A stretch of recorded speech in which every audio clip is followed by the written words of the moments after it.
Welcome in, everybody, to another week of Sports Daily here on KFH. Glad to be with you. I'm Jacob Albracht alongside Tommy Castor, Jad Chambers producing for us as we begin the All-Star Week in Major League Baseball. And this really is, as far as games being played, you've got like the NBA Summer League, which is interesting, by the way. Wembanyama seems to have found a groove. As we make our way through this week, we'll take a peek behind the curtain there at Summer League storylines of interest. Major League Baseball draft in full swing here. We have a very, I guess it's a controversial pick for the Kansas City Royals last night. We'll get into that certainly in depth here. Bob Huggins, it just gets a little juicier with Bob Huggins at West Virginia. A story that is developing over the weekend that is taking some interesting turns. I don't know how serious it is, but it is certainly something to talk about. The IHOP hotline is open. 869-1240 is that number as always. We'll have some giveaways, some movie tickets, some Wind Surge tickets, as well as maybe some others throughout the show today. Glad to be with you here on a Monday. Tommy, how are you? I'm all right. You know that scene from Talladega Nights, Ricky Bobby, when he says, I don't know what to do with my hands? That's kind of how I feel this week with All-Star Week going on. I'm just used to having baseball games on in the background. And so, of course, we've got the Home Run Derby tonight. We've got the All-Star game tomorrow. But I'm already dreading Wednesday and Thursday because there won't be any games going on. I just like having baseball games on in the background. So it's always my least favorite week. Just because of that, and just because it's really a dead week. It's hard to find things going on. Yeah, it is. The Summer League is interesting. It's gotten interesting in recent years because this year it'll be interesting with Wembanyama for sure. But, we've got Grady Dick out there. He had 10 points, not a particularly great shooting night, but 4 rebounds, 2 assists, 3 steals in his debut. Wembanyama was fantastic in his second Summer League game. So there is stuff out there. We have a lot of local flavor on the NBA Summer League that we haven't had. So there is that. I'll give us that. But, we're sort of counting down the days until TBT. We're counting down the days until NFL training camp. We do have Big 12 Media Days this week, Tommy. That'll give us plenty to talk about, I'm sure. And maybe we'll get TJ Cleveland, who's out there reporting on that for 12 News for us, to pop in if he can and sort of give us a recap of what he's seen over a couple of days there that's broken over 2 days. But, it's a time to breathe a little bit. It's a time to have some fun. We'll see if we can't get some guests in here as usual this week as well. Forgive the bags under my eyes if you see them right now. I had a sick kid last night, up all night. So that was fun. But, here we go. It is a Monday of the slowest sports week of the year. Happy to be here with you. It's, you and I, we tend to talk before each show and figure out what the lineup is going to be and what we're going to be talking about. And I know we get to a week like this and we're both kind of like, well, maybe we can find some guests. Let's see what we can do to, find some interesting topics going on. There's a couple of them today with Bob Huggins. You mentioned the Major League Baseball draft first round last night. So there are some good things to get into today, but I feel you. It's kind of difficult right now. Speaking of Summer League, by the way, Marquise Noel was really good in that game we mentioned for Grady Dick. So that's cool. That's good news. But we will try. We will do our best. Summer League is hard to keep up with. That's the one thing about the Summer League, like stats and everything. It is not as readily available as you might imagine that it is.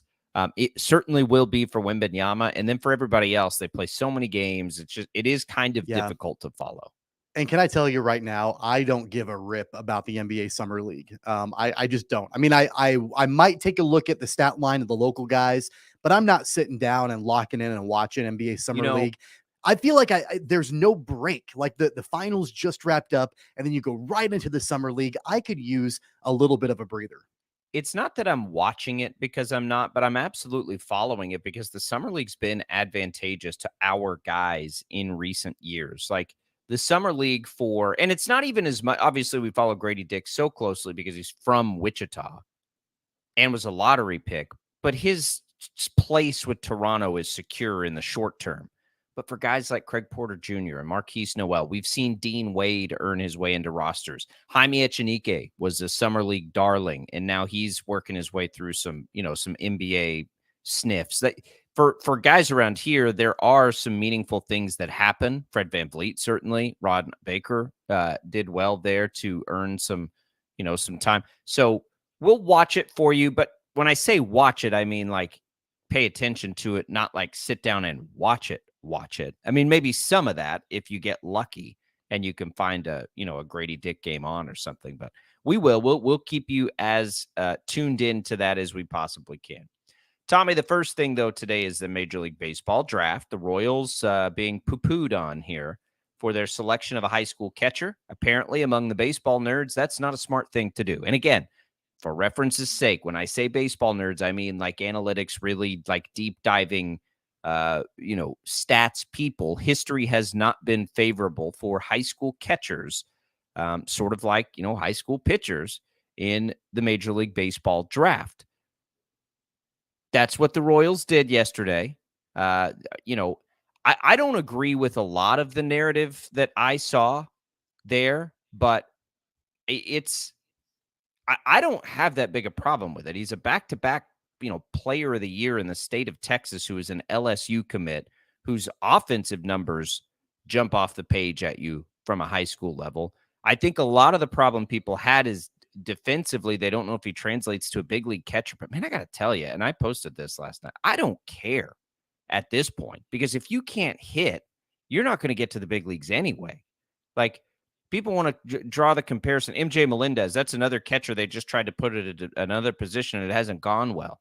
MJ Melendez, if he was hitting 320, Tommy, and hit, decent, nobody would be talking about how bad a defensive outfielder he is. That only amplifies when you can't hit.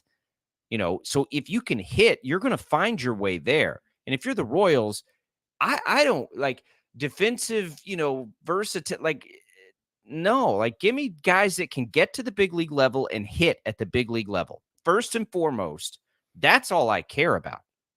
But isn't that the big risk, is, whether or not he will actually even make it to the big league level? I mean, because keep in mind, as a catcher, but as a player, that's more yeah, my biggest issue with it is that I feel like the Royals could have found a safer pick at 8 overall. And I understand the thought process of, okay, you go out, you go and find a high school guy who's a phenom in the state of Texas, a Gatorade player of the year back-to-back. And if you can grab him early, then you can sign him for less, and then you have more opportunities to do more later in the draft. I get that strategy. That's what makes the baseball draft different than basically any other draft that we follow. So I get that thought process.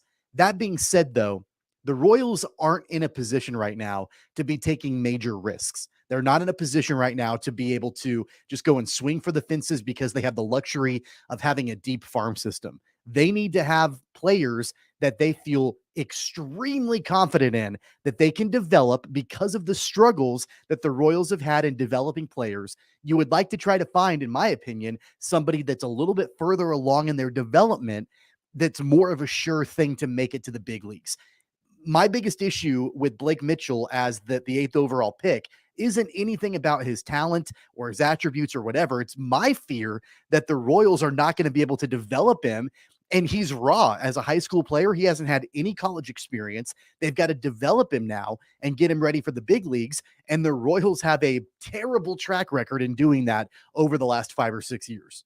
So I mean, like, fundamentally and wholeheartedly disagree with that. So the Royals are in the situation that they're in by playing it safe in the draft. They never swung for the fences for the last however many years. Gavin Cross was a safe pick out of West Virginia or Virginia Tech last year. Oh yeah, he projects as a nice big league hitter. He's hitting 208 this year. 208 in his first year in, professional baseball, really, first full year. It's like, people act like if you take college players, they translate. Tommy, for years and years. And by the way, we can dog on the Royals' development of players. That's fine. But I'm going to list you 4 names who were safe, industry-wide considered safe picks in Major League Baseball draft, which is why at the time people liked the Royals rebuild. Now, they haven't done anything with developing these players, But Tommy, Brady Singer, Jackson Kowar, Daniel Lynch, Asa Lacy, those are 4 college guys, and they're all not going to make it. Maybe 1 or 2 of them, if something, amazing happens. Who's the best player in the Royals system by far is Bobby Witt Jr., right? A high school phenom who can hit the crap out of the ball. And that's it. Like, I don't like the Royals. To me, are the exact opposite of the team that needs to play it, quote unquote, safe in the draft. By the way, because absolutely nothing is safe in the Major League Baseball draft. There's not a more difficult thing to do as far as like drafting or whatever than trying to draft baseball players. It's why they don't ever come in and play right away, because it's such a big, development. And there are so many different ways to get there. Vinny Pasquantino, he was Old Dominion, right? Like, I think he played, he was Old Dominion, and Bobby Witt Jr. was high school. Those are your 2 best players. But just go look up and down. Like, Gavin Cross hasn't looked good at all. Frank Mazzucato was a high school pitcher that, before this year. This is the first year, by the way, that I've heard you're not supposed to take high school pitchers or high school catchers. I've never heard that before the Royals made this pick.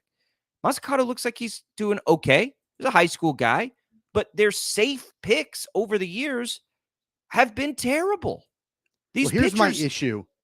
My issue with them going out and getting a high school catcher is there were a couple of very quality college catchers still on the board. And I know it's not necessarily about the position, right? Because you can translate, as long as you're a good bat, you can probably translate to another position. But if the Royals are looking for, quote unquote, the heir apparent to Salvador Perez, then there's a guy that was still on the board at number 8 overall, Kyle Teal, that was in Wichita 2 weeks ago and won the Buster Posey Award for the best collegiate catcher in America out of the University of Virginia. And he was projected as a top 10 pick. He was on the board at number 8. He was, I guess you could call it, a safer pick, a more reliable pick. Definitely a safer pick. But he had a long career at Virginia with a ton of success, and I don't think would need as much development in the Royals farm system to be successful at the big league level, where a guy like Blake Mitchell is going to have to get used to pro ball. He's going to need the development from the farm system. It's less about, in my opinion, I don't want to knock Blake Mitchell or even just high school players in general. Well, and I don't want to knock high school players in general. What I am knocking is the Royals farm system and the way historically they've approached player development. You listed those guys: Brady Singer, Jackson Kowar, Asa Lacy, Daniel Lynch. I think it's partially, maybe those guys don't have the stuff that we thought they did to translate, but I think also it's a poor job by the Royals farm system in developing them. And so I have a fear of bringing in players that need more development time and, oversight and support to make it to the big league level. I have this big fear that the Royals are going to ruin Blake Mitchell, where I think it would be much more difficult to ruin the pedigree of a guy like Kyle Teal, who's had several years in college ball, maybe is further along in his development. I just have this big fear that the Royals are going to ruin this kid.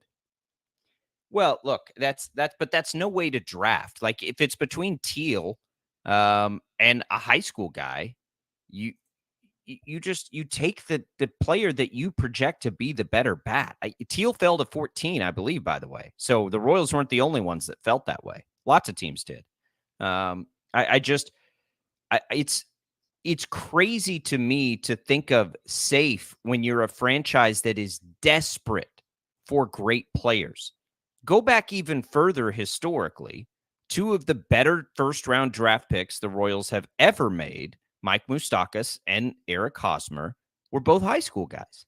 And, and by the way, Mike Moustakas was a shortstop in high school. Like, defensive positions in high school were acting like that's this end-all be-all. No, I don't. Most premier talent. My guess is, Tommy, that at the high school level, right, if you took Blake Mitchell, he could probably play anywhere. By the way, he can pitch, but he could probably play anywhere. Like, but the reason there was backlash yesterday is because he played high school catcher.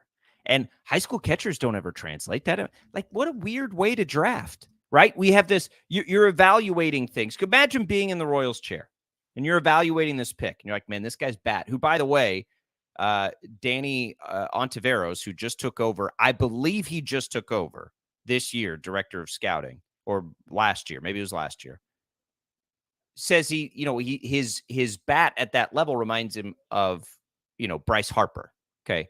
So imagine being in the chair, the Royals chair. And this is what annoys me about the group I call baseball nerds. And I promise I mean that endearingly. I don't mean that negatively.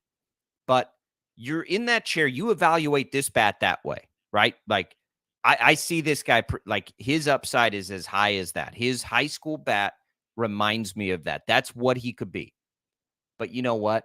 We better not take him. He's a high school catcher.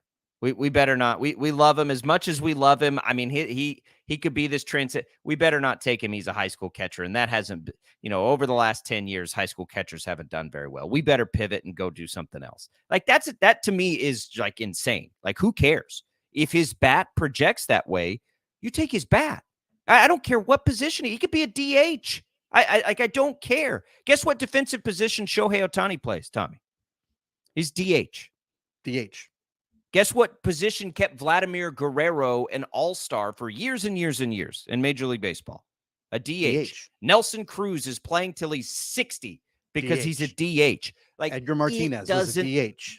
It doesn't matter what position they play in high school. If they have that kind of bat, you take that kind of bat because they are starved for that ceiling type player. They have Bobby Witt Jr. at that level, and that's it. Like, they don't have guys. Like, everyone's excited about, Michael Garcia. That's great, but he's projecting to maybe be like an everyday big league player, and we're excited about that because they don't have very many of those guys. I get it, but you got to swing for the fences. When you're this bad, that's not the time to play it safe. That's the time we got to turn this thing around and shoot big here. And we better be great in the international game or we'll never get it turned around.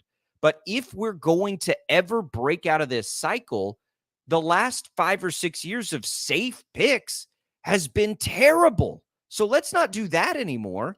Let's try swinging for the fences and see what happens. I remember when the Royals drafted Asa Lacy a couple of years ago and the comparisons were off the chart. And I remember hearing from the Royals front office about how, I don't even remember the guys that he was being compared to, but it was like all-star, legends, Hall of Famers, all of that. And it has not turned into that at all. And it's not going to for Asa Lacy. So if and he was safe a pick, by the way, like by Blake, across the board. If Blake Mitchell is compared to Bryce Harper, I mean, that's tough. That's not what I'm saying. Tough comparison. And so I better see if they're going to take that big of a swing on him, then you better see him in the big leagues hitting like Bryce Harper at some point. If that's not what I'm saying. What I'm saying is, if that's how you evaluate that player, like if you think his tools, right, are at that level, you take that pick. You don't not take it because he played catcher in high school. Tommy, here's what I will guarantee you. If Blake Mitchell, who's high school, again, 2-time player of the year and as good a baseball state as there is, if he plays center field or shortstop, which I'm quite certain he could do, everybody would be all over this pick. Oh my God, look at that bat. He plays a premier defense. Look at that. Oh man, he's got such a great bat. He's committed to LSU 2 times. Like, if that was the case, if there was an SS or an OF in front of his name, and he's the exact same player, what we're doing right now and what we saw all over social media last night does not happen. That's how absurd this is to me. Like, the fact that he played catcher in high school is why people don't want the Royals to take him. Don't want the Royals to take him all you want. That's fine because you don't think he's the kind of player. But don't not want to take him because he played catcher in high school. Who cares? I do think, though, that, and I know that you sort of made fun of this a little bit ago, but I do think that there is something to be said for precedent around the league a little bit. I mean, I think you have to at least consider that. And I know the stat that you're referencing is the one I sent you last night. In the last 10 years, there were 14 catchers that were in high school that were drafted in the first round. Only 5 of them have made the big leagues. In the last 10 years, 14 college catchers drafted in the first round. 12 of them have made the big leagues. So the stats and the precedent over the last 10 years, that shows right there. And I know everybody's different and evaluating players is different and all of that stuff. But the more likely path to have a big league catcher being drafted in the first round, that kid comes from college. I wonder if that stat, and there's no way I'll ever find this, because I would be willing to bet that stat is different for guys who played catcher in high school but didn't make it to the big leagues as catchers, right? Like, didn't make it to the big leagues, period, or just didn't make it to the big leagues as a catcher. And I don't know. I don't even know how to look that up. I think just reached the big leagues, because some of these guys, at least a couple of them on the list, no longer play catcher. Like in the 14 college catchers, that 12 reached the big leagues. One of them is Kyle Schwarber, who no longer plays catcher. So I think it's just made the big leagues in general. He was the comp, by the way, that I kept saying, oh, if he's Kyle Schwarber's so terrible in the outfield. And I'm just like, if Kyle Schwarber's bat was at, 8 in this draft, you take Kyle Schwarber's bat 10 times out of 10. Like, why is that a bad thing? Again, there's a DH now. And if he's a bad right fielder but can hit 40 home runs a year, I'll be okay with that. And I don't care what the nerd numbers say on that. Like, yeah, okay, maybe he's not a good defensive above replacement outfielder in the corner of right. Like, I don't care.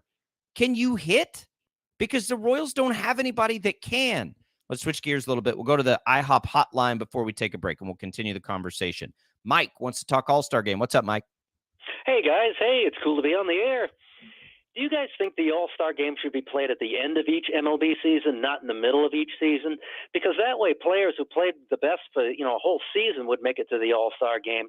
To me, having the All-Star Game in the middle of each season is sort of like having an auto race and naming a guy the racer of the day when there's still 35 laps to go. What do you guys think? Thanks, guys. I appreciate it. I think it's odd sometimes that we give away MVPs before we've seen the postseason. I think I probably would stick with the middle of the season. One, it's a needed break for the sport in such a long season. You don't have to worry as much about guys being ready to shut it down. I think you'd have a really hard time finding pitchers at the end of a season. The All-Star Game, at least now you can just bring in pitchers for an inning or whatever. I don't know how you do that at the end of the season in baseball. I think it'd be too hard. Yeah, I don't really care one way or another. I mean, especially now that there's no home field advantage attached to the All-Star Game, it's irrelevant to me. I mean, I get the spectacle of it. I don't really care one way or another. The All-Star break, I think, is a thing that matters because it's in the middle of the season. I think if you put it at the end of the season, it would be far more akin to the Pro Bowl, which literally nobody cares about. At least with the NBA All-Star Game and, Major League Baseball All-Star Game, you at least have interest because the season is still continuing. So, no, I like it mid-season. Thanks for the call, Mike. 869-1240, the IHOP hotline is open. We're going to continue this conversation. This has been fascinating to me to see the and I should have put this out there before, like total disclaimer here. I don't know anything about any of these players in the Major League Baseball draft, except the 2 LSU guys. Like, that's pretty much it. I don't nothing. I never heard, Tommy, of Blake Mitchell until last night at the draft. And I would venture to guess that most people that are outraged about the Blake Mitchell pick fall into that same category. I don't think anybody, and by the way, that's okay. That's all right. I don't think anybody saw Teal play either. I think we know who he is because he came to Wichita. But, I can't sit here and compare Teal to Blake Mitchell. I don't know anything about either one of them. But philosophically is where I've had a little bit of an issue. But we'll continue here on this conversation. It's an interesting one, certainly, mostly because the Royals stink, and that's unfortunate. 869-1240. We'll come back. More Sports Daily right after this.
All right, welcome back, everybody. Sports Daily on KFH. It's Albracht and Castor. Glad to be here with you. We're talking about the Royals and the draft yesterday.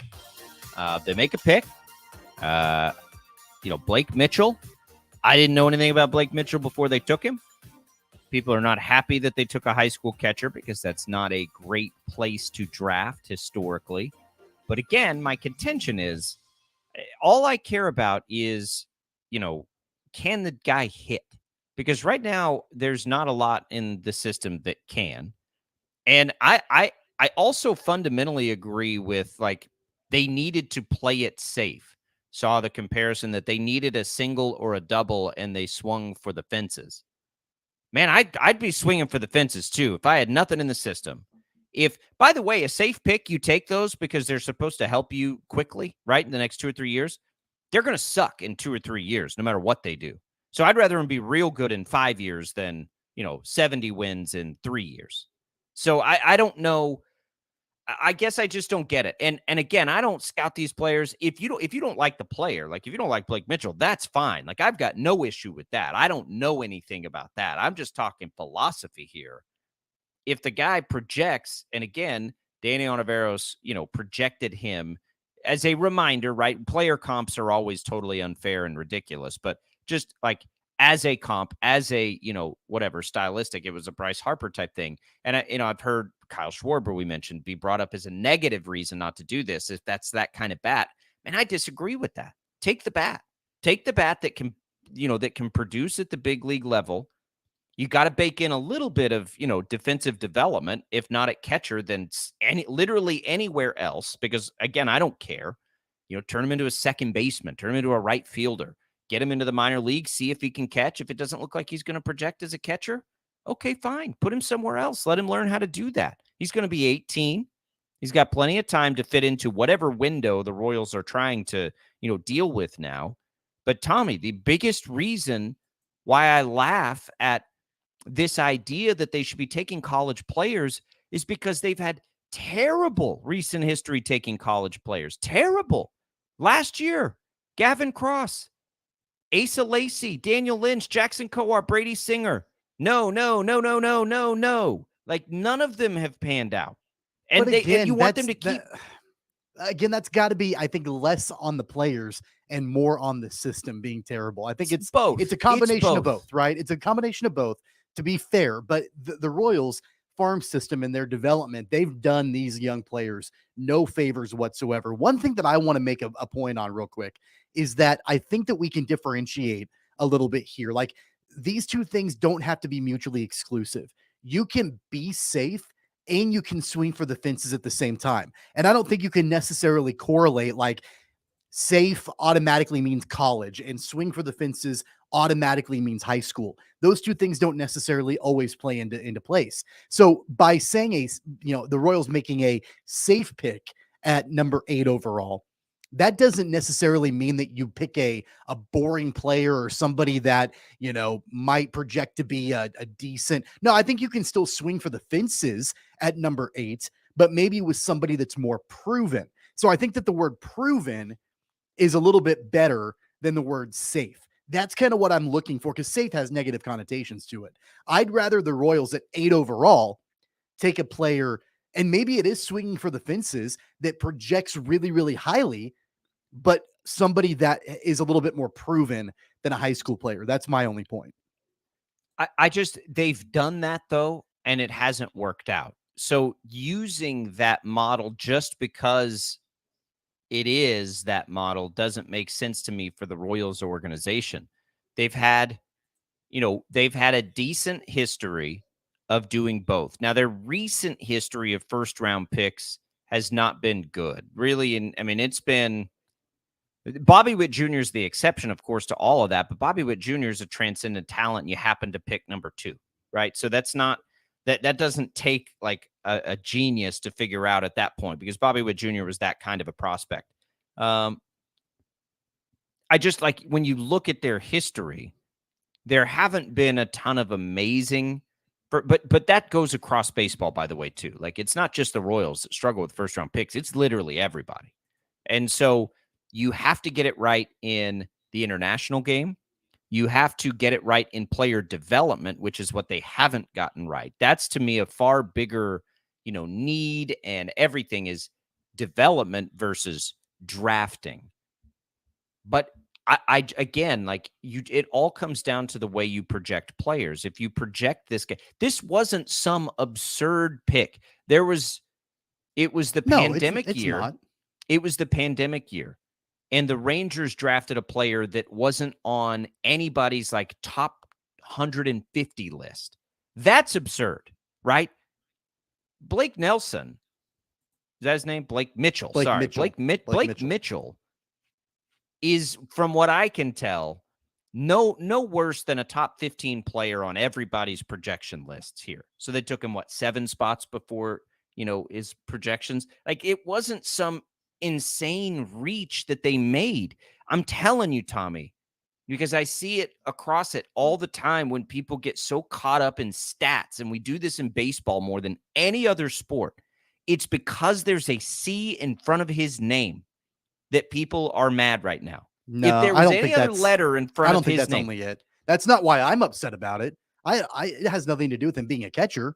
It has to do with him being a high schooler. Like that's ultimately what it comes down to. But they've taken all these college guys forever, and they aren't working out. Bobby Witt Jr. was a high school guy. I totally understand what you're saying, and I get it. I don't think that if there wasn't a guy, and I know that you're completely right in the last segment when you say that the only reason I know Kyle Teal is because he won that award here in Wichita a couple of weeks ago. But if he wasn't still on the board as the best collegiate catcher in America at number 8, projected inside the top 10, I think he went 13 to the Red Sox. 14. But the best college catcher in America still on the board, and maybe Blake Mitchell projects out to be a better player in general, not even catcher, but a better player in general than Kyle Teal does. Maybe that's the case in 5, 7, 10 years, and we can revisit this conversation then.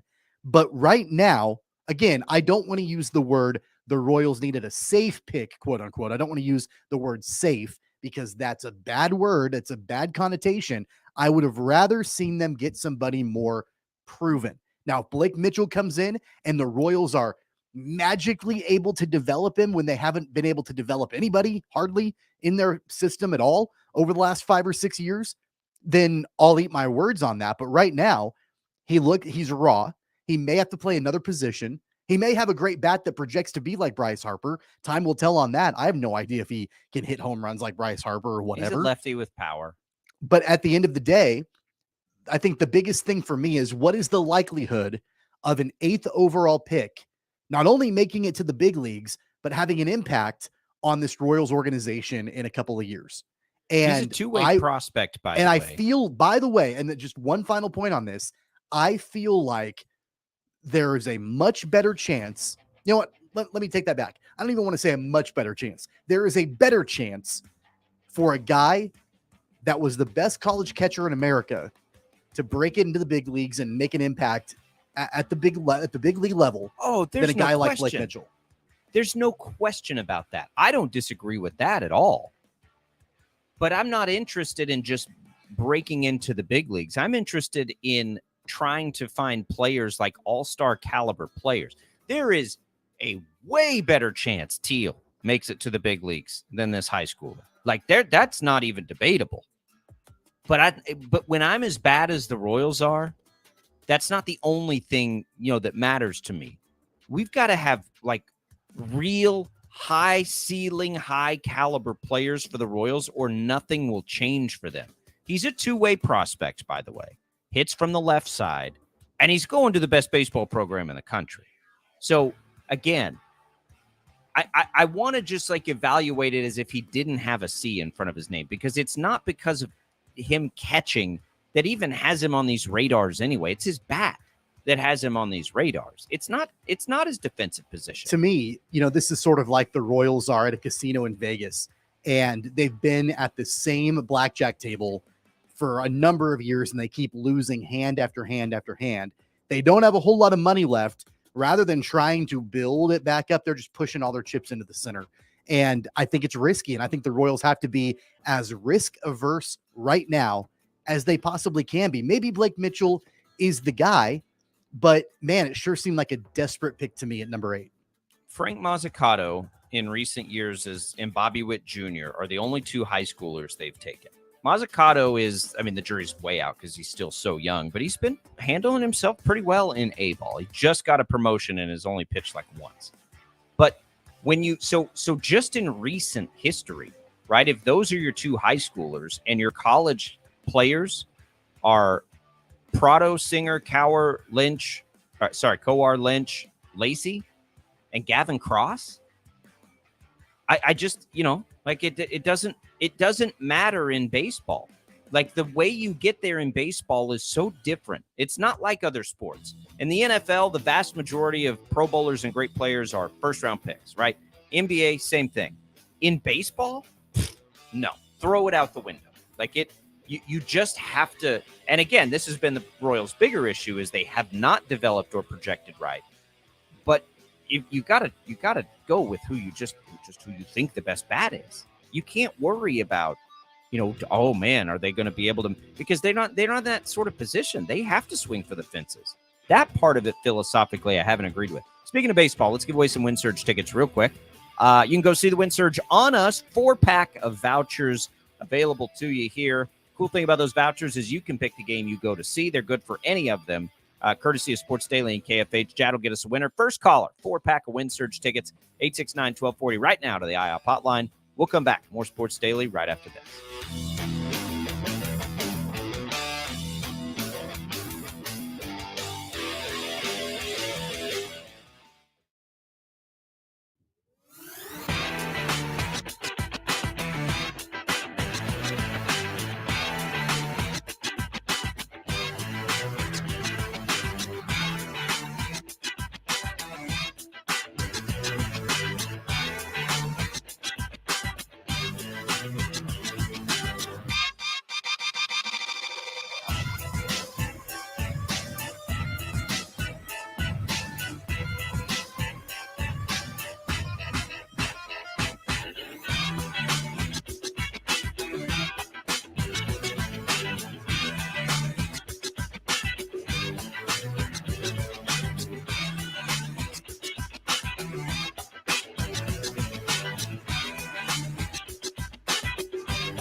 All right, welcome back. Congratulations to Jamie to go see the Surge, courtesy of us Sports Daily here. Glad to be able to do that for you. We'll have some more giveaways throughout the show here. We'll give lots of stuff away, in fact, this week as we make our way through to the All-Star game. Bob Huggins conversation coming up in the next hour. Maybe a little summer league. We'll finish with Major League Baseball. The rest of the draft, Tommy, I love the baseball draft. I really do. But it's the one where, like, man, I don't know anything about the players. And I used to be able to know a little bit more about the college players because I would religiously watch the Carl's World Series, but it's never been great. But I still enjoy the draft quite a bit and seeing if any of these, prospects make it all the way through because I love, prospects in minor league baseball. And I do still keep up with all of that stuff once they, sort of get to where they're going.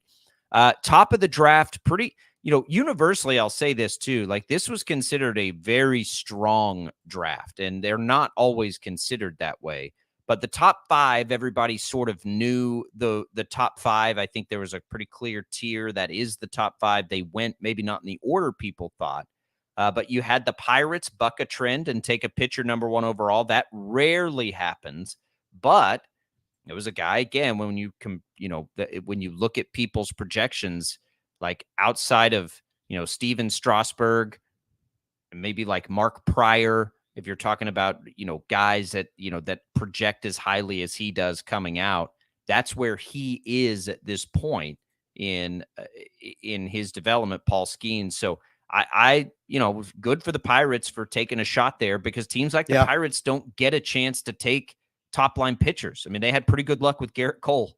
So yeah, I think it was, and I don't know exactly. It might have been the LSU coach. Wasn't he on ESPN doing analysis last night?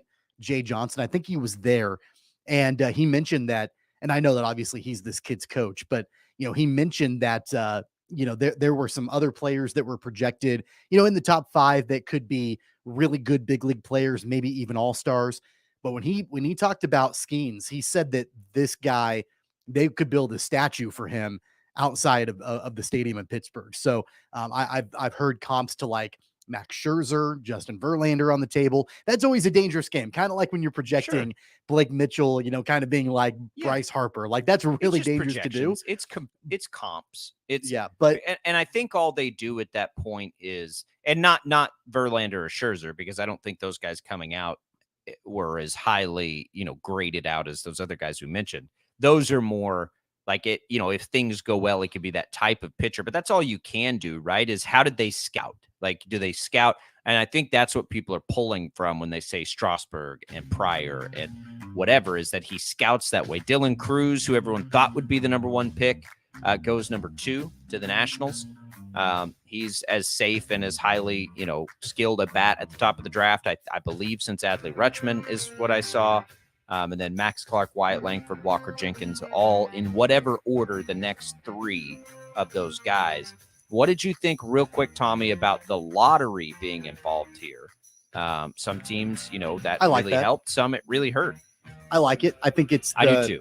It's the way that, a lot of these drafts are moving towards, like in the NBA and all that. They're in that world, and I don't have a problem with it at all. I think it adds an added level of intrigue. One final thought on Blake Mitchell. Here's a question for you. Do you know who the last high school catcher was that was drafted as high as Blake Mitchell was in the draft? Joe Mauer? Nope. You got to go back to 2008, a guy by the name of Kyle Skipworth. Did Kyle ever make the majors? I remember. He did not. Name. Again, I don't care that he plays catcher. I want to know if his bat translates.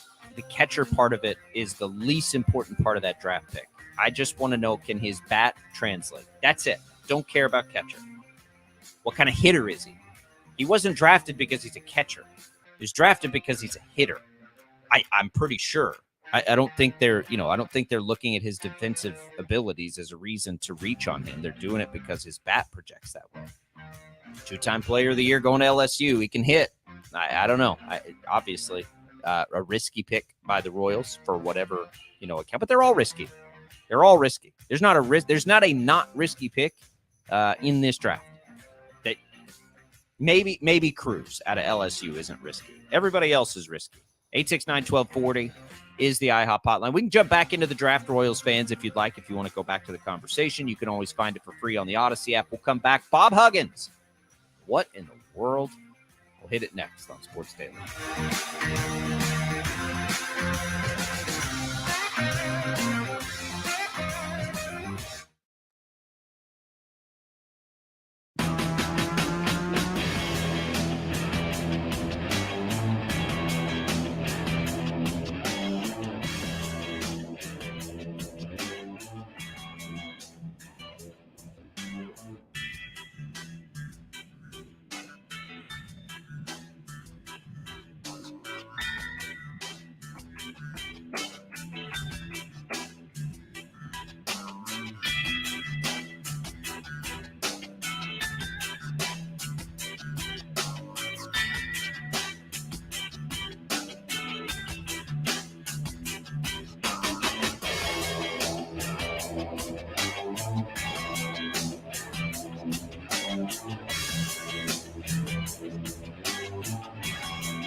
Tommy Castor. This is Sports Daily on Wichita's #1 sports radio, 97.5 and 1240 KFH.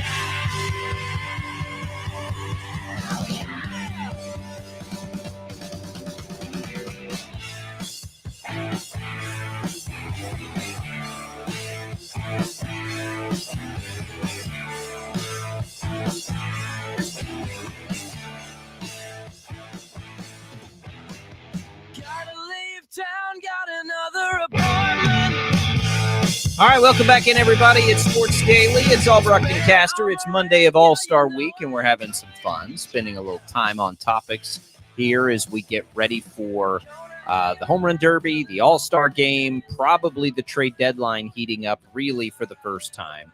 We've seen a few trades, but it is time to really ramp that up here across the Major League Baseball landscape. Glad to be with you here on this day as well. Bob Huggins news coming up in just a little bit. We want to wrap on Blake Mitchell, though, Tommy, and something we didn't bring up, and so we'll sort of finish with this for now. Unless we have callers to the IOP hotline, we're willing to jump around a little bit over the next week or so. But the Royals will almost certainly save on Blake Mitchell, Tommy, which is a strategy in the Major League Baseball draft, and it's one that makes it really hard to follow. We haven't really touched on this piece of it, is that you take him maybe a little above where he was projected in order to sign him for a little less than your slot value. And in baseball, what you can then do is you can draft riskier signing players later and offer them more in order to entice them away from college. So, as an example, was it last year or the year before? The Rangers took Kumar Rocker pretty far ahead of where he was being projected. They took him, I think he was being projected like in the 30s, and they took him in the teens or something. Well, what they did was they signed him for less than slot value, because in baseball, the amount you sign for is sort of slotted in there. So they signed him for less than that, and then turned around and took the top high school pitcher who nobody thought would sign, paid him more. He did sign, and I don't remember his name. But that's how they maneuvered that. And then afterwards, when everyone at first was like, God, they reached on Kumar Rocker, then at the end of it, they were like, yeah, that was actually pretty savvy. They got very lucky to be able to do that, quite frankly, but it worked. And so I don't know if the Royals have that plan. From what I can tell, the next player that they took, Blake Walters, who's a high school pitcher, who's a fine prospect, was not that kind of player that had like maybe signability issues. So they could still be kicking that money even further down the road to try and strengthen an entire draft class versus, spend it all on one pick because there's an obvious pick. That's the other thing too for the Royals there. There wasn't a real obvious pick, I don't think, at that spot. We mentioned Teal. He slid down to 14. So clearly there was, not, consensus on his ranking either, because he went quite a bit further down than people thought he would. But the slot value of this, that's something that'll take a little time to understand, but it is another strategy, and not one that I hate for the Royals, who do need strength by numbers too. I understand the way that strategy works, and a lot of teams do it, all the time. They're going and they're reaching on some players to try to sign them for less, so then they can go out and have money available to entice, a player that maybe is on the fence about going to the pros or going to college, and try to get them to come to the organization. I get that. I understand that that's a strategy unique to baseball and the baseball draft. I get all of that. I think that, really, to sum up my thoughts on all of this, and again, it's not really about Blake Mitchell. I'm sure, he's clearly a great player. He clearly was a high school phenom, winning 2-time Gatorade Player of the Year in a state where there's really, really good baseball in the state of Texas. So it's not about him at all. It's not a knock on him. But to sum up the entire thing, I do think it's okay to reach for a guy you really like and to take a gamble on a guy you really like. And there are teams that historically draft really well and develop really well. My favorite team, the Atlanta Braves, back in the 90s, they had an amazing farm system. And that's how they, won 14 or 15 straight division titles by the way, in the 90s and early, right. But that was really the recipe for success. So they could reach for players, and they kind of got the benefit of the doubt because they had such a solid farm system and a track record in developing players at a really high level. The Royals don't have the benefit of the doubt. They've historically drafted terribly in the last 5 or 6 years, and they haven't developed players well at all. So to me, this is more of an indictment on the Royals than it is about a high school catcher named Blake Mitchell, who could project to be a great player. What's crazy? I don't think the Royals have earned the benefit of the doubt at this point. No. And what's crazy about you bringing up the Braves, because where did Dayton Moore, come up? Came from the Braves. He was a disciple of John Sherholz.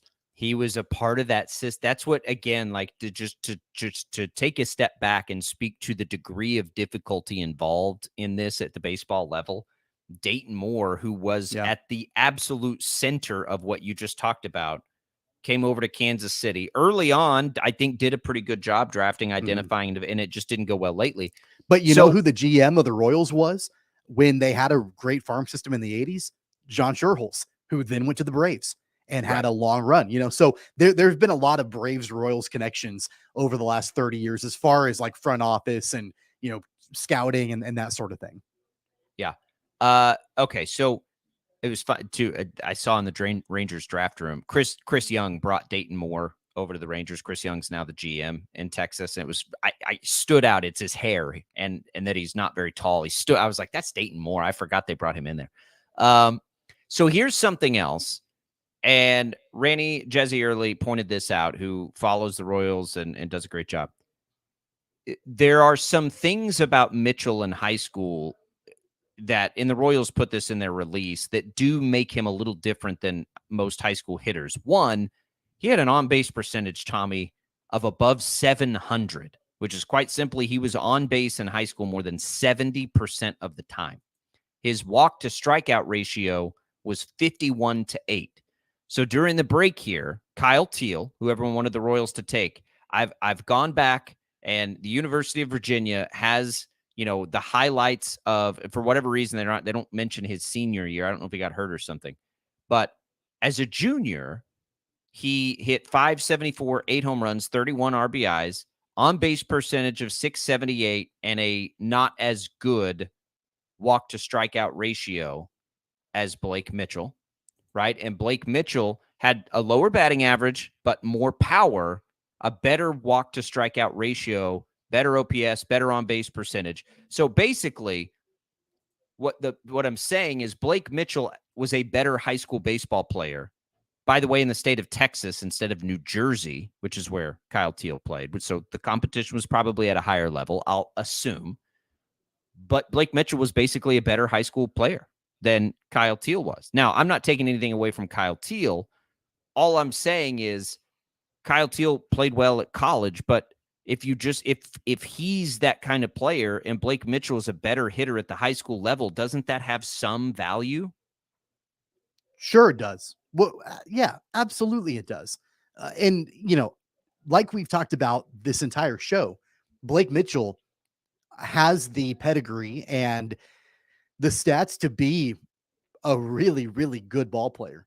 He already is, but a really good ball player at the highest level. He's got that. And you know what?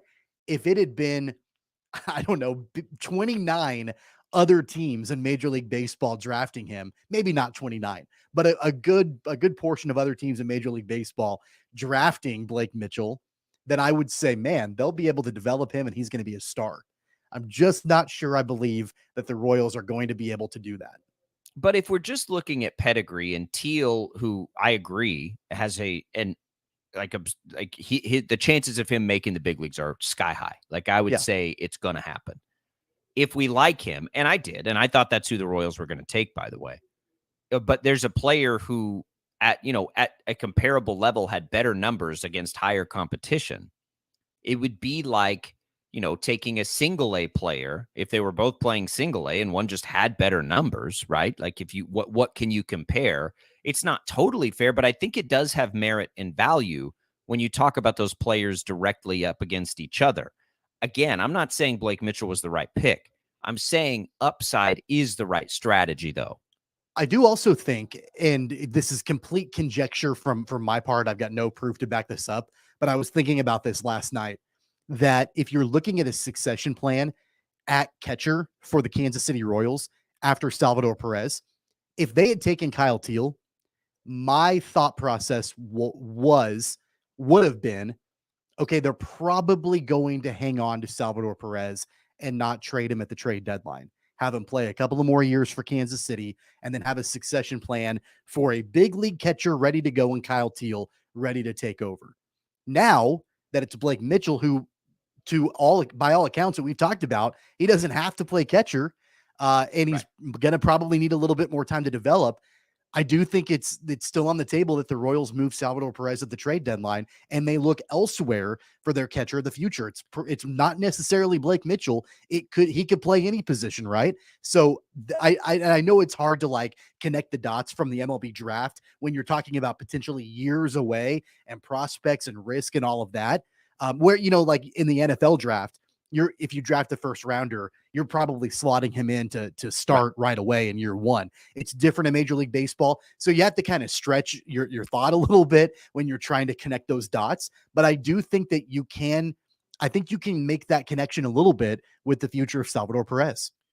Yeah, I agree. And I think it's a fool's errand for the Royals to be worried about the succession plan for Salvador Perez.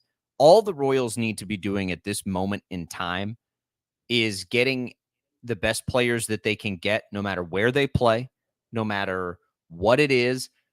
You see teams do that. You hear it. Teams there. This organization puts an emphasis on center fielders and shortstops because they know they're great athletes. That drives me nuts. Like, can they hit? I don't care how fast they are or how many balls they can track down in center field. If they can't hit, they're never going to reach the big league level anyway. Like, I'm only interested, for the most part, at least like at the top of my list, and what I'm interested in drafting positionally, not for pitchers, but for position players, is can they hit? Because if they can't hit, they're not going to make the big leagues anyway.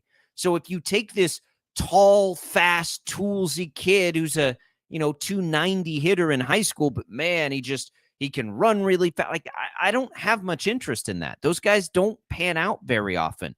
I need stat fillers, right? Like, I need kids that can just smash the ball in high school, that are impossible to get out, that are whatever, because they're the ones that are going to even reach the big league level. The Royals don't have any business thinking about anybody's succession plan right now. All they need to do is collect as much talent as they can collect and then figure it out later, right? Because they're not in a position to be drafting based on position. They're not good enough for that. You're right. And I would say, generally speaking, when you're looking at the draft, yes, that's correct. And I agree with that. At 8 overall, I think that you can have an idea on where you want this person to be plugged in and what the timeline is. I mean, think of Bobby Witt Jr., right? Like, they drafted him with a clear plan of when he was going to be in the majors. And I think that it was rushed a little bit, because of the state of the Royals organization. Because they thought they would be good. Yeah. But if you're drafting a player at 8 overall, you should have a pretty good idea on your timeline on when you want him in the majors and what position you want him to play. And so if it was somebody that was proven, like a Kyle Teal coming out of college, I think that timeline would tell me that he is the heir apparent to Salvador Perez. I think it's a little bit different with Blake Mitchell. I'm going to ask a couple of questions because I'm curious about this, because I went into last night with like clean slate, don't know anything about anybody outside of the top 5. I had looked into the top 5. If everything about Blake Mitchell was the exact same, but he was a third baseman and not a catcher, would you be down on this pick, do you think? I don't know if I would be down on the pick, but I would still have the same reservations about the Royals' development of a high school player. And Bobby Witt Jr., I mean, I think that he's the exception to the rule because he was so far along, even as a high schooler, that it's really difficult to screw up the raw talent like Bobby Witt Jr. Well, they don't have the problem is they don't have a good sample size. Nick Prado, I think it's still too early to say whether his development is good or bad. I think before this year, we all thought it was pretty good, actually. And then Frank Mazzucato a couple years ago, those are the only 2 high schoolers they've taken in the last 6 years. And Mazzucato looks okay, and Prado looks okay. They've certainly had a better, I'll say it this way, they've certainly had a better track record in the last 6 years developing high schoolers than college players. There's no question about that. Sure. And I wonder how much of that, and I don't know, I'm not an expert in this world, but I wonder how much of that is that a player coming out of college has had, more years of playing in a system. And I don't know if then the Royals are like, hey, you got to change everything you're doing.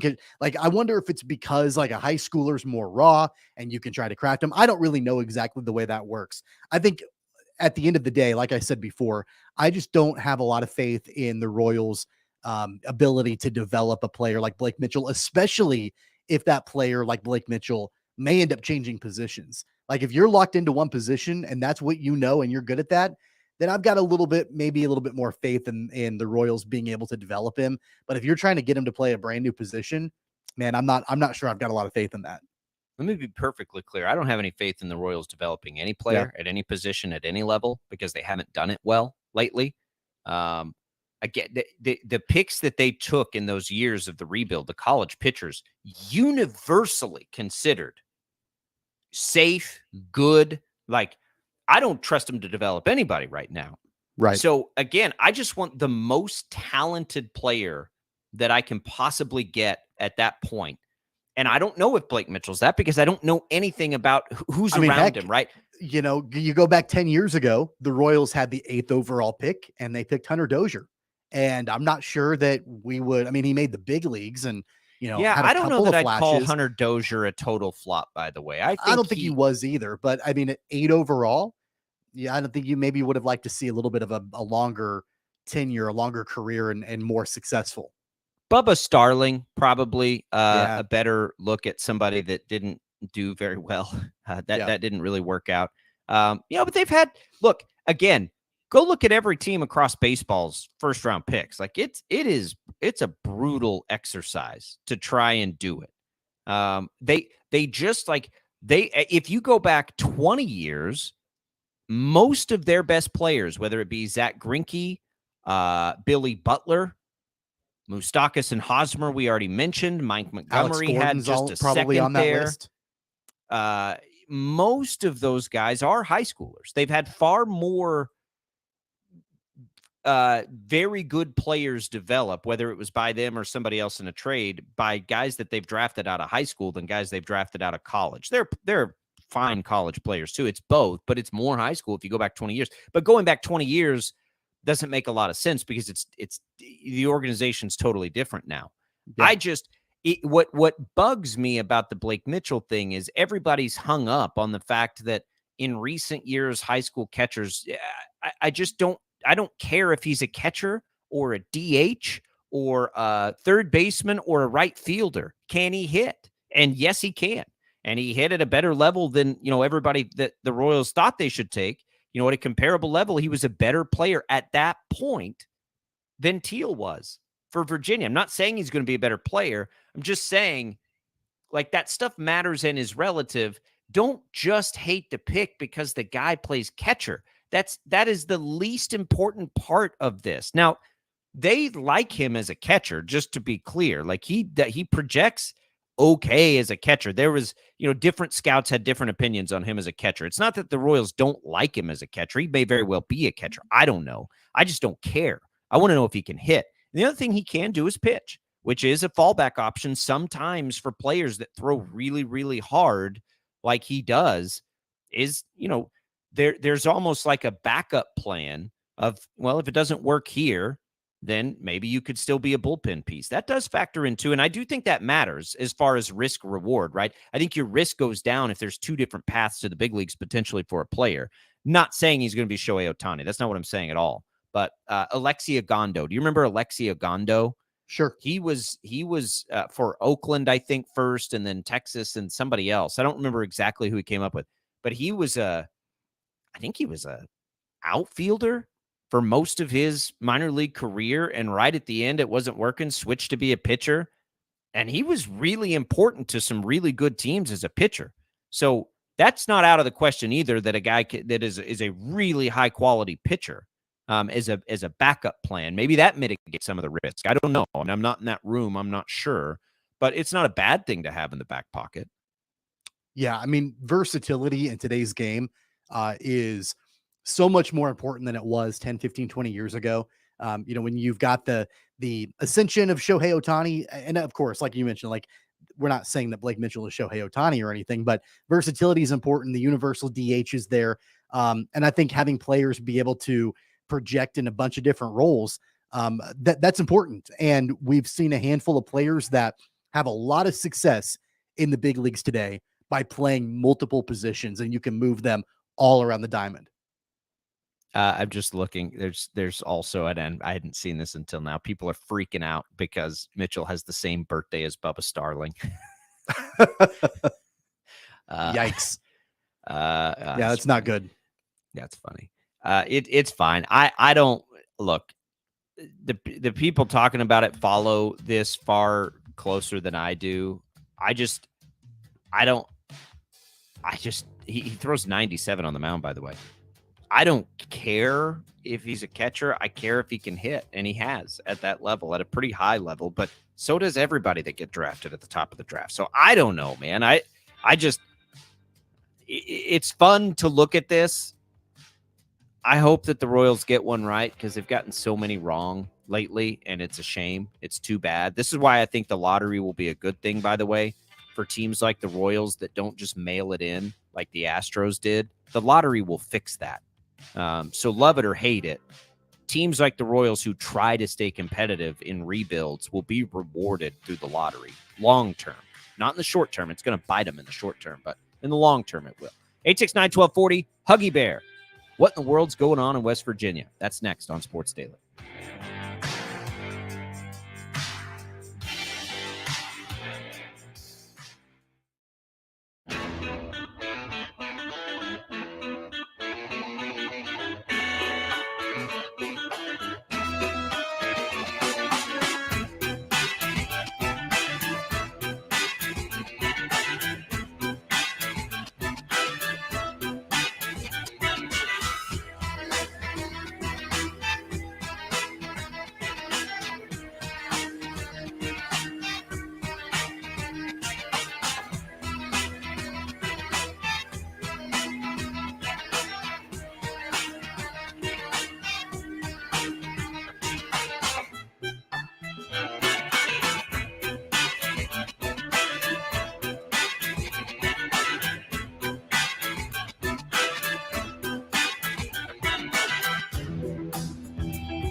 Mission Impossible Dead Reckoning Part 1 coming to Boulevard Theaters in Wichita. You can check it out a day early. We're giving away a pair of tickets for a special screening this Thursday, July 13th, 7 o'clock, Boulevard Theaters at Town West. We'll give away that pair right now to our first caller on the IHOP hotline. 869-1240 is that number. So good luck to our competitors in that contest. Mission Impossible Dead Reckoning this Thursday. Welcome back into Sports Daily. Jacob Albracht, Tommy Castor. So the Bob Huggins story, Tommy, I keep making the joke that I guess his, letter writer is the same one that San Diego State used. Like, you write this letter of resignation and then you immediately be like, oh, I didn't, that's not what I meant. I didn't mean I was resigning. This is a mess. I don't get it. From Bob Huggins' standpoint, by all accounts, Bob Huggins had a team meeting telling his players he was resigning. Like, what are you doing here, Huggins? I'm not sure he understands what the word resign means. I truly wonder if he actually knows what that word means. Because there was an email that was, I guess, sent to the University of West Virginia from his wife's account saying, accept this formal notice of resignation. He told his team he was resigning. I wonder if he just doesn't know what that word actually means, because now his attorneys are saying that he never formally resigned. Well, yeah, you kind of did. So, I mean, I have a feeling that this may play out in court, but I'm not sure that Huggins has any legs to stand on here. He doesn't, especially if he had a team meeting talking about his, resignation. What I think is happening here is it's desperate. Huggins doesn't want to be done coaching. It's very sad because Huggins doesn't want to be done coaching. I think he's clearly still good at it. He had an unbelievable transfer class coming in, but it's like the incident on the radio with the slurs that make absolutely no sense to go that direction, like out of nowhere, like what? And then the DUI, it's just desperate. Like, you resign. I think reality sets in that, like, man, that's it. And you call a lawyer and be like, how can we make this, like, how do we turn this back around? Like, I don't want to be done coaching. And this is the path you take. You say, I didn't write that letter. My wife wrote that letter. So it's not an official resignation. Oh, okay. We disagree. And you met with your team, by the way, to tell them that you were resigning. So legally standing, any one of those people in that locker room can get up on the stand and be like, yeah, he totally had a meeting and told us he was resigning. Yeah, you know what I mean? I think, what's really sad about all of this is that, West Virginia is Bob Huggins' alma mater. And, I remember him leaving Kansas State after one season because he wanted to go back home. He wanted to be with his alma mater. And, it was a match made in heaven. And I think everybody, it's something special when a coach goes back home, goes back to their alma mater to be able to coach and finish out their career at a place like that. And what was a match made in heaven is going to get ugly. It already has gotten ugly, unfortunately. And you know what? I usually don't take the side of universities on things. I feel bad for West Virginia in all of this because they had to go through and, figure out what they wanted to do after the slurs on the radio. And they defended him. They basically, they punished him, but they defended him. And at the time, I think people thought, well, that's kind of a weak punishment. But, Bob Huggins is beloved in Morgantown. And then the DUI. And then at that point, it's like, what are you going to do? What can you do? You have to get rid of the guy. You gave him the benefit of the doubt once. You can't do it again just a few weeks later. And now all of this, and so West Virginia, they released a statement saying that they would not under any circumstances reinstate Bob Huggins and that they would defend themselves from any kind of allegations coming against them. I actually feel bad for the university here because this is a mess that they're in. And honestly, it's really not their doing. It's Bob Huggins' doing. West Virginia doesn't have any fault in this. Like, I don't. I agree with you. Like, it's going to make it near impossible to have any sort of relationship after the fact, right? Like, you're the sad thing. You're taking away the university's ability to say, you know what, we'll welcome you back to these games with open arms. We want you in the stands. Like, nobody would have had a problem with that. Yeah, but you can't think about do that now. think about like Jim Boeheim at Syracuse and, Krzyzewski at Duke and Roy Williams at North Carolina. Like, and Krzyzewski's different because he's not that's not his alma mater at Duke, but he was there for 40 some years. Like Roy Williams is a North Carolina guy. And the fact that he's been retired and you spot him in the stands and he's like an ambassador, like a legacy member, of that organization. We're not going to see that with Bob Huggins in West Virginia, more than likely. Not It's that kind was of ever like his personality. no, not at all. But I mean, you think of nationally, right? Like just beloved head coaches. Bob Huggins isn't really on that list. However, up until now, he's been beloved in Morgantown, and that's all that mattered. And I think they're on the outs, and it's going to be really hard to come back from that. When I first saw this, my ears perked up and I was like, well, this is really curious here, because if they can make a case that wasn't indeed him that sent that letter or whatever. And look, the university has as much firepower legally as Bob Huggins can hire. Yeah. And by the way, it sounds like this is a different attorney than the attorney he's always used his whole life. So who knows what is going on behind the scenes.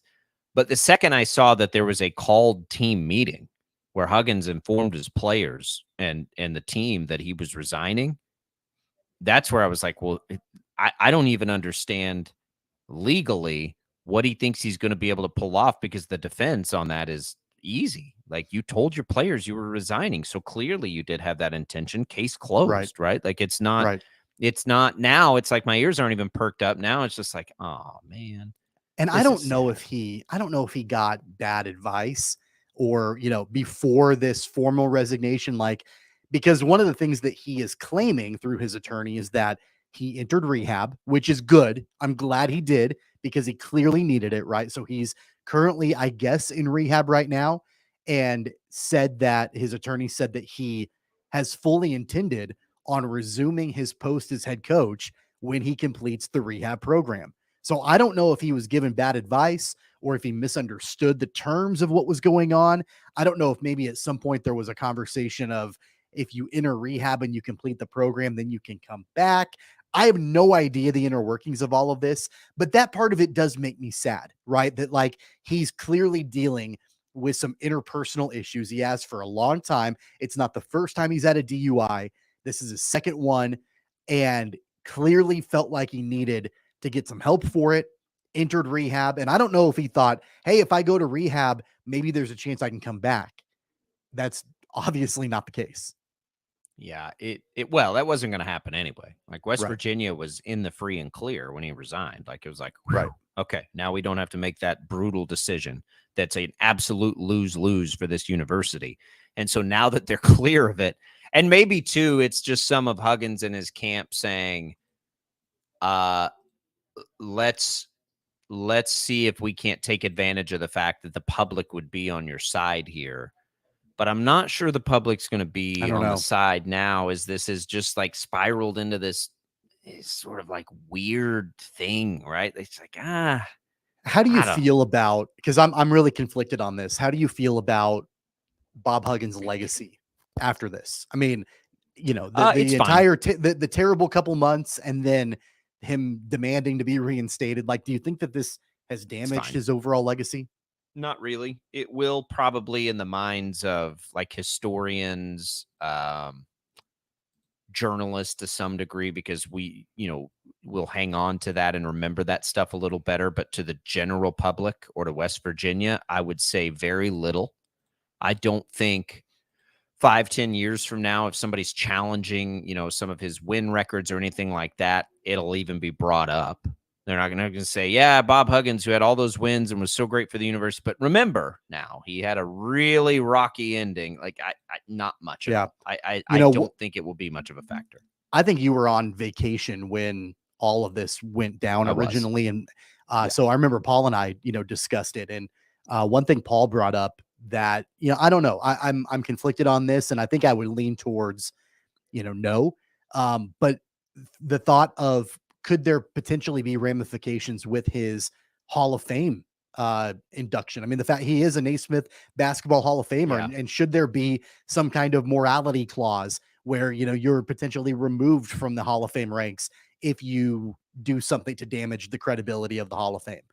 So, that's been a discussion. I don't think it's going to happen. But I know that that's at least been speculated a little bit. Has he damaged the credibility of the Hall of Fame? I think you could make an argument if you're a Hall of Fame member that you might be better off not having him in the Hall of Fame anymore. Is Bobby Knight a Naismith Hall of Famer? Yes. He'll be fine. Yeah. Huggins will be fine. Yeah. Bobby Knight, like, physically hurt people and was violent, right? Like, Huggins will be fine. He'll be just fine. Now, I'm not downplaying what he did. More egregious in the second case of being that hammered, allegedly, and driving. Now, I think that if tragically something had happened, might be a little bit different. Yep, I agree. Which is why that is. I'm not trying to downplay that, but it didn't, and I think that there are plenty of checkered pasts in a Hall of Fame that would at least rival Huggins's now recent checkered past. I think he'll be fine. I really I don't think that this is going to become a part of the Bob Huggins conversation very much at all as we get probably just even a year or two clear of whatever the mess that's currently being stirred up is resolved, which I think is just going to be a total non, they can. I just wish that lose. I want to see him get healthy. Obviously, I wish that he had kind of ridden off into the sunset quietly. Understood that there needed to be, he needed some help and needed some professional intervention. And looks like he's getting it, which is good. I would have rather seen him ride off quietly, get the help he needs, get healthy, and then I think could be welcome back with open arms. I see him. I think he could be a great broadcaster if he wanted to do that for a couple of seasons. There are some other paths out there that I think would be awesome for him. I hate to see it go down like this. Yeah, and it's, he's 69. He could have coached for a while still, I think. Yeah. I mean, he clearly hadn't lost anything. His teams were good. He just put together the second best transfer class in the country behind Kansas, according to most accounts.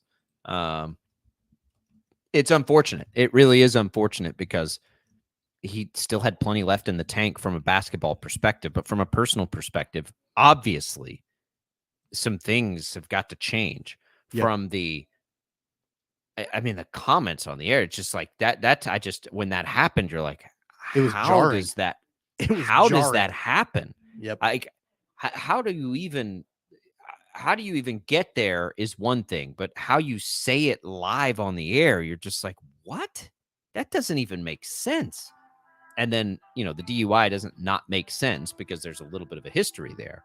But man, it's too bad. We'll see where this goes. We'll continue to follow it. Basically, he's saying he didn't really resign, even though he did resign, according to West Virginia, and he's trying to get his job back, which, again, if he really had a team meeting, he ain't going to get his job back. I don't think he is anyway.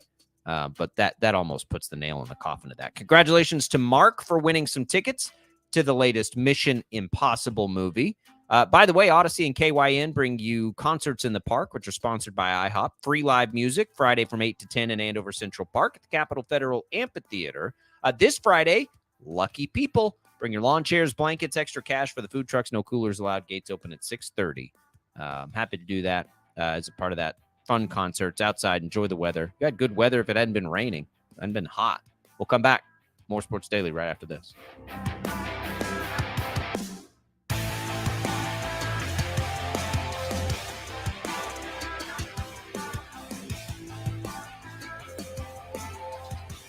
.97.5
The commercials are over. Yo, I haven't got all day. 869-1240. Time to get busy. This is Sports Daily on KFH.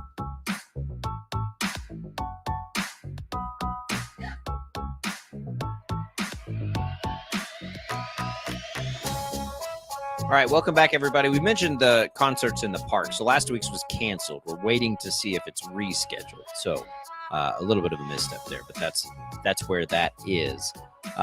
Wembanyama, Tommy, was really good in his second game. How quickly does he need to develop for you for that to be successful? I don't know. I think he's got a little bit of a leash to get ready because this is, a different environment for him. It'd be different if this was a kid that was coming out of college or a kid coming from the G League. He's coming from overseas and he looks different than, any other player in the NBA right now. And so I'm okay with giving him a little bit of a leash. I know that people were absolutely freaking out after his debut and he didn't really have a great showing, but he even admitted after the game that he's learning how to do things and he didn't really know what he was doing out there. That's the biggest thing. And not to get super philosophical about the NBA Summer League, but one of the reasons why I dislike it so much is that you're literally pulling these players from the draft and then right away putting them on the stage, where I know that Summer League it's not like they're nationally like primetime televised games with a lot at stake, but you're putting them under the microscope right away. There's really no opportunity to train, to work with your teammates and your coaches and all of that. It's basically like, hey, Wembanyama, we drafted you. Okay, now go and do your thing. It's kind of like on the job training as you go kind of thing. So I think he's got a little bit of a leash, at least in my opinion, to figure some things out. Yeah, it was my fear coming in. Like he had a shoot around and didn't shoot it around well, and people freaked out. It's like, and who my cares? my fear with him has always been that people aren't going to allow him to grow. Like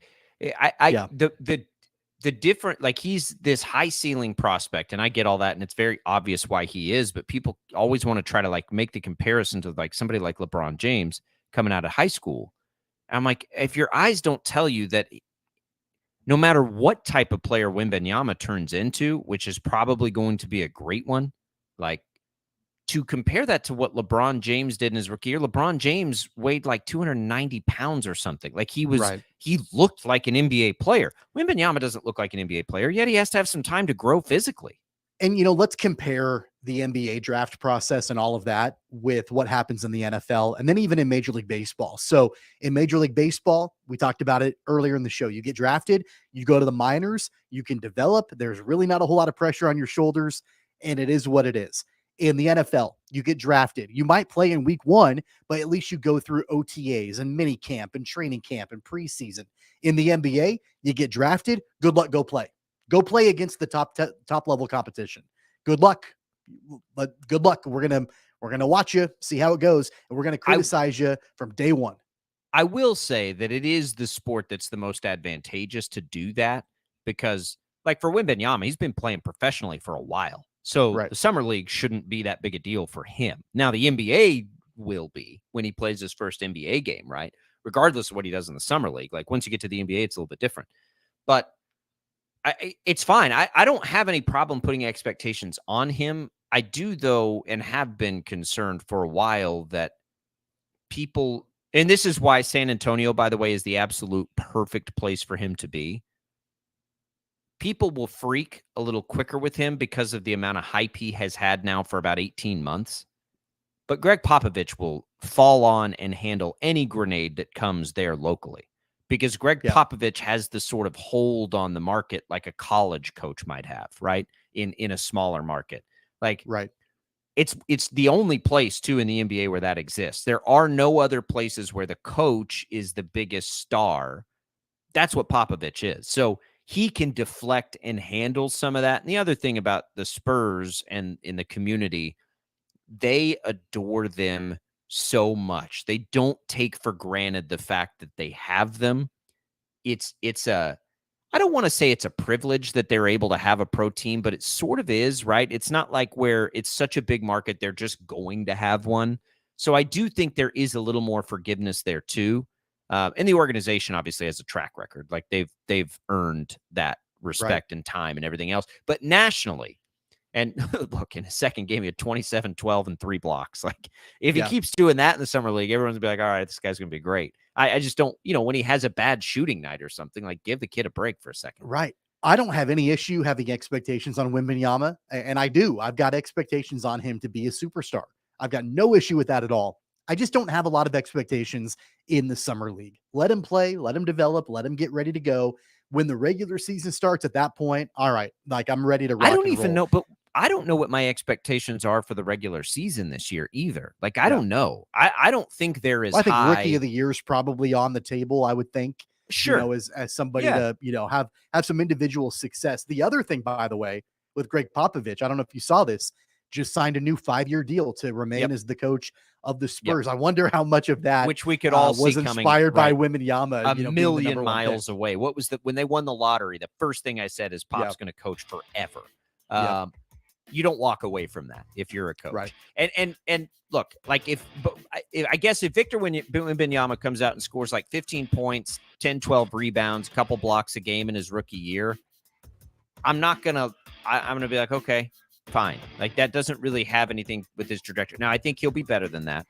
I think and that's why people like him, right? He just like will naturally fall into more than that, especially on a bad team. But glad to see him doing well in the summer league, so we don't have to have a conversation. 869-1240. We'll come back. We'll wrap up Sports Daily right after this. Friend, is your pavement broken down, worn out, potholed, and buckled? Are those once clear lines now fuzzy and faded? Is what once was smooth and solid now lined and cracked? Well, friend, there is an answer, and it's not too late. You must be paved. Yes, call this number, 316-990-5855, and you too shall be paved. Remember, many are broken, but only those who are paved will be made whole once more. Call 316-990-5855 or visit PaveTheWayUSA.com. Pave the way. There's never been a better time to save big on brand name furniture.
All right, that's it, everybody, for us here on Sports Daily on a Monday. Good stuff. We'll come back. We'll do it again tomorrow. We'll have maybe more on the draft as we make our way through. We'll get into some of the summer league numbers for the locals we follow and get ready for Major League Baseball's All-Star break. Got a home run derby, got all kinds of good stuff coming on. So we'll do it. For Tommy, Jad, I'm Jacob. Thanks for being with us. See you tomorrow.